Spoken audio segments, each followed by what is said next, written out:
Hello everyone. तो अपन ने kidney की 2 वीडियो ऑलरेडी कंप्लीट कर चुके हैं। आज हम स्टार्ट करने जा रहे हैं किडनी की 3rd वीडियो। ठीक है।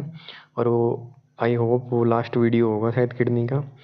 आज हम किडनी को कंप्लीट करने की कोशिश करेंगे। ठीक है। तो आइए शुरू करते हैं अपन। अपना जो लास्ट में टॉपिक था अपना वो था ब्लड सप्लाई ऑफ किडनी।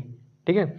अब ब्लड सप्लाई ऑफ किडनी के अंदर अपन स्टडी करेंगे आज कि किडनी को कौन कौन सी ब्लड वेसल्स होती हैं जो किडनी को ब्लड पहुंचाती हैं। उसमें मतलब ऑक्सीजनेटेड ब्लड को पहुंचाती है और डीऑक्सीजनेटेड ब्लड को लाती हैं ये वगैरह। ठीक है। तो आइए अपन बिना देर लगाए अपन स्टार्ट करते हैं ब्लड सप्लाई ऑफ किडनी। ठीक है। तो किडनी की जो ब्लड सप्लाई है ना वो एक फ्लो चार्ट के द्वारा समझाई गई है अपन को, किसमें 24.1 में। ठीक है। फिगर है अपने पास। ठीक है। तो आइए अपन स्टार्ट करते हैं, देखते हैं वो फिगर निकालते हैं अपन। ठीक है।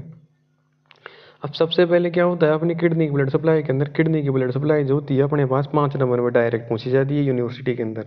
ठीक है। यूनिवर्सिटी में डायरेक्ट 5 मार्क के अंदर आती है। ठीक है। तो आइए अपन स्टार्ट करते हैं इसको। सबसे पहले आपको पता ही होगा एब्डोमिनल एरोटा का आपने नाम सुना ही होगा। ठीक है। अगर नहीं सुना तो मैं आपको बता देता हूँ। ठीक है। और एब्डोमिनल एरोटा जो होती है अपने पास एल्टो के लेवल पे होती है, पर ये अपने डीप की ज़्यादा बातें हैं, ये अपने कोई काम नहीं आने वाली, तो इसको याद नहीं करना। बस एक नॉलेज होनी चाहिए कि हाँ एब्डोमिनल एरोटा जो होती है वो एल्टो के लेवल पे होती है। ठीक है। अब एल्टो का मतलब कई बच्चों को ये भी समझ में नहीं आ रहा होगा व्हाट इज एल्टो। एल्टो का मतलब है दोस्तों लंबर।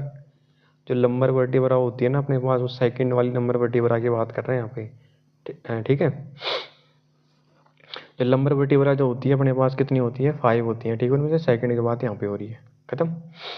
अब अपन डायरेक्ट मुद्दे की बात करते हैं अपन। ठीक है। जो अपने काम की बात है। अब एब्डोमिनल एरेटा जो होती है वो किस में डिवाइड होती है अपने पास, रीनल आर्टरी के अंदर। ठीक है। जैसे कि अपने पास ये एब्डोमिनल एरोटा होगी, एब्डोमिनल एरोटा किस में डिवाइड होगी, रीनल आर्टरी के अंदर डिवाइड होगी। ठीक है दोस्तों। अब रीनल आर्टरी जो होती है उसकी 5 सेगमेंटल आर्टरीज होती हैं। ठीक है। जो अपन ने लास्ट वीडियो के अंदर शायद मैंने आपको बताया भी था कि इसकी 5 सेगमेंटल आर्टरीज होती है, जिनमें से 4 तो होती है अपने पास एंटीरियर और एक होती है अपने पास पोस्टीरियर। ठीक है। अब 4 के अंदर भी मैंने आपको बताया था कौन कौन सी, एक तो एपिकल होती है। ठीक है। एक अपर होती है, एक मिडिल होती है और एक लोअर वाली होती है। ठीक है। मैं आपको दोबारा भी बता देता हूँ यहाँ पे वीडियो के अंदर। ये रही।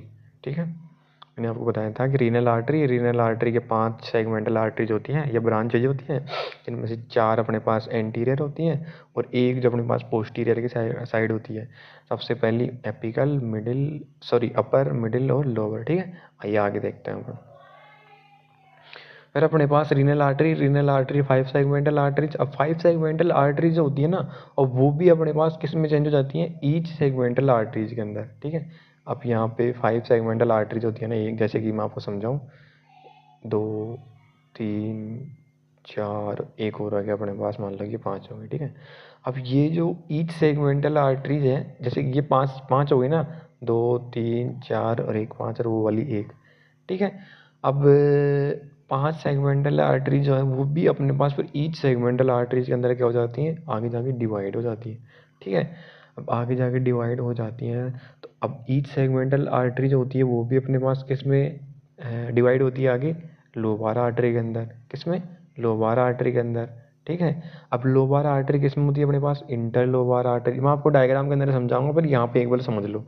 ठीक है। फ्लो चार्ट के अंदर फिर अपन आगे ऐसे डायग्राम के अंदर समझेंगे।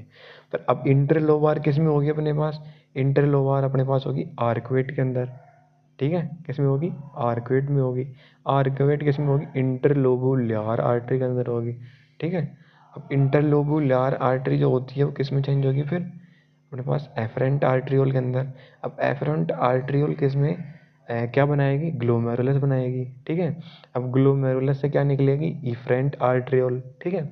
अब इफरेंट आर्ट्रियोल जो होती है वो किस में जाएगी, पेरीट्यूबुलर प्लेक्सस के अंदर, यानी कि एक प्लेक्सस बनाएगी, यानी कि जो आर्टरीज और वेन्स होती है वो प्लेक्सस प्लेक्सस का मतलब एक नेटवर्क ऑफ वेसल्स। ठीक है। जाली नुमा या जाल बनाती है किसका, वेसल्स का। ठीक है। फिर पेरिट्यूबुलर प्लेक्सस से किस में, अब देखो जस्ट बिल्कुल कितनी इजी है यार ये किडनी की जो ब्लड सप्लाई है जो। भाई अपन ने कहाँ तक याद किया, देखो एफरेंट आर्ट्रियोल तक तो अपन को पहले आता ही था। ठीक है। एफरेंट आर्ट्रियोल तक तो अपन आता ही था। ठीक है। और एफरेंट आर्टिकल तक तो अपने को आता ही था। एब्डोमिनल एरोटा अपने पास पहले आती ही थी। सीनल आर्टरी अपने पास आती थी, ठीक है। 5 सेगमेंटल आर्टरीज अपने ऑलरेडी पढ़ ली। अब 5 segmental artery, each segmental artery, lobar, interlobar और आर्कुएटर इंटरलोबुलर, चार तो आपको याद ही करनी है, ठीक है। और तो अपन पढ़ रही ऑलरेडी, ठीक। अब आ जाओ आगे देखते हैं, ठीक है। कहीं भी नहीं समझ में आए ना तो आप कमेंट कर देना, मुझे मैं अच्छे तरीके से समझा दूंगा आपको दोबारा, ठीक है। अब पेरिट्यूबुलर प्लेक्सस जो है, अब वो किस में चेंज होगा अपने पास, इंटरलोबुलर वेन में। अब इसका जस्ट अपोजिट करते जाओ, यहाँ पे इंटरलोबुलर आर्टरी थी तो यहाँ पे इंटरलोबुलर वेन हो गई। यहाँ पे आर्कवेट आर्टरी थी तो यहाँ पे आर्कवेट वेन हो गई, ठीक है। यहाँ पे इंटरलोबार आर्टरी थी तो यहाँ पे इंटरलोबार वेन हो गई। इसी प्रकार ये वेन में कन्वर्ट हो जाएंगे, ठीक है दोस्तों। अब आइए अपन अब लास्ट में जाके किस में जाएंगे, ध्यान रखना, रीनल वेन से जाएगी अपने पास इंफीरियर वेना केवा में। किस में, इंफीरियर वेना केवा में, ठीक है। अब इंफीरियर वेना केवा में लास्ट में चल जाएगी, जो अपने पास डीऑक्सीजनेटेड ब्लड होगा वो, ठीक है। अब मैं आपको समझाता हूँ इसके अंदर डायग्राम के अंदर, ठीक है। अब यहाँ पे दे रखा है कि सबसे पहले अपने पास लोबार आर्टरी आई, ठीक है। अब लोबार आर्टरी ये मान लेते हैं अपन, ठीक है। अब लोबार आर्टरी यहाँ पर डिवाइड हो रही है इंटरलोबार में, ठीक है। अब इंटरलोबार किस में डिवाइड होती है अपने पास दोस्तों, अभी अभी अपन ने पढ़ के आया था, आर्कवेट आर्टरी के अंदर डिवाइड होती है, ठीक। अरे मैं समझाऊँ आपको, इधर देखो अच्छी तरीके से कि भाई ये तो लोबार हो गई, सपोज कर लो इधर से लोबार आ रही है। अब लोबार डिवाइड हो रही है, इंटरलोबार में डिवाइड हो रही है। अब इंटरलोबार आगे चल के ये ऐसे, कहाँ पे, ये ऐसे, ये किस में डिवाइड हो रही है, आर्कवेट में हो रही है। अब आर्कवेट भी आगे ब्रांच बना रही है, जिसको अपन क्या बोल रहे हैं, इंटरलोबुलर आर्टरीज, ठीक है। अब इंटरलोबुलर जो होती है क्या बनाती है, एफरेंट आर्ट्रियोल बनाती है, ठीक है। अब एफरेंट आर्ट्रियोल से आगे ग्लोमेरुलस, ठीक है, ये अपने पास ग्लोमेरुलस बन गया, ठीक है। एफरेंट आर्टरी, देखो इधर बाहर समझते हैं इसको, बाहर निकालते हैं इसको, ठीक है, जूम करते हैं इसको, ठीक है। ये हो गया अपने पास एफरेंट आर्टरियोल। एफरेंट आर्टरियोल ये ऐसे गुच्छा बनाई, ठीक है, इसको क्या बोलेंगे अपन, गुच्छे को ग्लोमेरुलस, टफ ऑफ कैपिलरीज। फिर आगे जाके क्या हो जाएगी ये अपने पास इफरेंट आर्ट्रियोल। इफरेंट आर्ट्रियोल से क्या जाएगा अपने पास, पेरिट्यूबुलर प्लेक्सस। पेरिट्यूबुलर प्लेक्सस से वही अपने पास इंटरलोबुलर वेन हो जाएगी, आर्कवेट वेन हो जाएगी, आर्कवेट वेन से वही इंटरलोबार वेन, इंटरलोबार वेन से वही लोबार वेन, लोबार वेन से वही उधर रीनल वेन, रीनल वेन से वही इन्फीरियर वेना, ठीक है। तो ये हो गया अपने पास किडनी की ब्लड सप्लाई। अगर आप लिम्फेटिक ड्रेनेज याद करना चाहो तो कर लेना, ठीक है, अगर आपके याद रहे तो। यहाँ पे एक ही चीज़ आएगी, रीनल आर्टरीज, क्या आएगी इसमें, रीनल आर्टरीज आएगी। यहाँ पे साफ दे रखा है कि nodes located level of origin of the renal artery. ये याद करना चाहो तो कर लेना, मेरे हिसाब से इतना इंपॉर्टेंट है नहीं, ये नहीं पूछा जाता, ठीक है। अपने को सिर्फ काम काम की बातें सीखनी है, कॉन्सेप्ट की, जैसे अपने आगे चल के कॉन्सेप्ट मजबूत हों, ठीक है। आगे जाके बीएमएस में बहुत बड़ा स्कोप है, अगर आप चाहोगे तो अच्छे से पढ़ोगे तो, ठीक है। अगर अच्छे से नहीं पढ़ोगे ना तो वही झोला छाप डॉक्टर लेके बैठ जाओगे आप, ठीक है। वो डिग्री बिना फालतू की कोई काम की नहीं रही हो, ठीक है। अच्छा आगे देखते हैं अपन नर्व सप्लाई के बारे में देखते हैं। अब नर्व सप्लाई जो होती है वो किडनी को, जैसे कि अपने पास ये किडनी हो गई, ठीक है। अब किडनी को कौन कौन से नर्व जो सप्लाई करती है, ठीक है। यहाँ पे डायरेक्ट नर्व का तो नाम बता ही नहीं रखा, ठीक है। तो अपन यहाँ पे प्लेक्सस बन जाता है, यहाँ पे क्या, प्लेक्सस, अभी अभी मैंने आपको बताया, प्लेक्सस का मतलब होता है ब्रदर्स, प्लेक्सस का मतलब होता है नेटवर्क, नेटवर्क यानी कि नर्व नहीं, नेटवर्क ऑफ नर्व जो सप्लाई करती है इसको, किडनी को, ठीक है। यहाँ पे एक अपने पास कोलिक प्लेक्सस भी हो गया, रीनल प्लेक्सस भी हो गया। आप दोनों में से कोई भी प्लेक्सस है कि याद रख सकते हो, मेरी मानो तो दोनों याद रख लेना, क्योंकि ये थोड़ा इंपॉर्टेंट पड़ता है ना इसलिए। और ये किससे बने होते हैं, ये बने होते हैं सिंपैथेटिक नर्व फाइबर से। अब कौन से सिंपैथेटिक नर्व फाइबर से, T10 to L11 दोस्तों, ये अच्छी तरीके से याद कर लेना, ये अच्छी तरीके से याद कर लेना, T10 to L11, ठीक है। अब मैं आपको एक क्वेश्चन पूछ रहा हूँ, अपन ने फर्स्ट लेक्चर के अंदर पढ़ा था कि किडनी कौन कौन सी वर्टिब्रास के अंदर क्या करती है, लाइज करती है, ठीक है। तो आप मुझे कमेंट के अंदर, कमेंट सेक्शन के अंदर बताना, ठीक है। फिर भी चलो मैं बता देता हूँ आपको, वो T12 to L3, ठीक है, T12 to L3। जब आगे देखते हैं अपन, ये अपन ने हो गया। ये अगर आप डायग्राम बनाना चाहो ये वाला यूनिवर्सिटी के अंदर बना देना, अगर क्या पूछे तो ब्लड सप्लाई हो किडनी पहुँचे तो, ठीक है। और ये वाला फ्लो चार्ट तो आपको अच्छी तरीके से रटना ही है। ये तो भाई साहब 5 मार्क्स का क्वेश्चन है पूरा। कितने का? 5 मार्क का, ठीक है।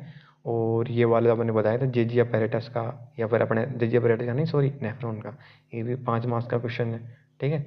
आइए आगे चलते हैं। आगे तो हो गया अब कंप्लीट, ठीक है। अब क्लिनिकल एनाटॉमी है। अब क्लिनिकल एनाटॉमी में आपको क्या ध्यान रखना है? क्लिनिकल एनाटॉमी में आपको मेन चीज़ें ध्यान रखनी है, ठीक है। जैसे कि यहाँ पे दे रखा है कि किडनी में कौन कौन सी डिजीज होती है। आपको पूरी क्लिनिकल एनाटॉमी तो याद होगी नहीं, तो अपन मेन ही याद करते हुए चले ना। तो यहाँ पे दे रखा है कॉमन डिजीज ऑफ किडनी। सबसे पहले नेफ्राइटिस। अब दोस्तों व्हाट इज नेफ्राइटिस? नेफ्राइटिस का मतलब है अपने पास जो नेफ्रॉन होता है ना, उसमें क्या जाता है? इन्फ्लामेशन। अब इन्फ्लामेशन अगर आ जाता है नेफ्रॉन में, तो उसी को अपन क्या बोलते हैं? नेफ्राइटिस। बस इतना सा ध्यान रखना है आपको। अब एक चीज़ बताऊँ आपको, अगर आपने वो बीडी जोराजिया की वो आती है ना हैंडबुक, वो पढ़ रखी है ना, उसमें टर्मिनोलॉजी दे रखी है। किसी भी शब्द के एंड के अंदर, किसी भी वर्ड के एंड में अगर ITIS लिखा हुआ है ना, तो इसका मतलब क्या हो जाएगा अपने पास? इन्फ्लामेशन। क्या हो जाएगा? इन्फ्लामेशन, ठीक है। जैसे कि हिपेटोसाइटिस, ठीक है, ऐसे। अपेंडोसाइटिस, ठीक है, ऐसे। और यहाँ पे दे रखा है ट्यूबरकुलोसिस ऑफ किडनी है। रीनल स्टोन, जो बिल्कुल कॉमन डिजीज है, आजकल सबसे ज़्यादा होती है रीनल स्टोन, ठीक है। और यही है इम्पोर्टेंट तो। और आप कितनी हो गई? नेफ्राइटिस हो गई, पाइलोनेफ्राइटिस हो गई, ट्यूबरकुलोसिस ऑफ किडनी हो गई, और रीनल स्टोन, ठीक है। एक आई थिंक ये काफ़ी है, ठीक है। और आप अपने तरीके से याद कर लेना, क्योंकि 3-4 ही लिखना पड़ता है इसमें क्लिनिकल एनाटॉमी में, ठीक है। और ये बाकी डिटेल है, ये अभी अपने कोई काम की नहीं है। जितना अपने काम का है उतना ही अपन को एग्जाम के अंदर लिखना है, ठीक है। तो मैं सोचता हूँ कि आपको जो ये वीडियो है अच्छी तरीके से समझ में आया होगा, ठीक है। दोस्तों एक बात रह गई अपने यहाँ पे, क्या? एक बात बहुत ही इंपॉर्टेंट चीज़ रह गई यहाँ पे। देखो ये बहुत ही इंपॉर्टेंट चीज़ है, ये आप थ्योरी में भी लिख सकते हो यहाँ पे, और MCQ के अंदर भी आ सकता है, और ये जो है क्लिनिकल एनाटॉमी के अंदर भी आ सकता है, ठीक है। एक एंगल होता है जिसे अपन क्या कहते हैं? रीनल एंगल बोलते हैं उसको। क्या बोलते हैं उसको? रीनल एंगल बोलते हैं उसको, ठीक है। अब where is situated renal angle, ठीक है। क्वेश्चन तो आता है ना ब्रेन के अंदर कि सर ये रीनल एंगल क्या होता है, कहाँ पे होता है, ठीक है।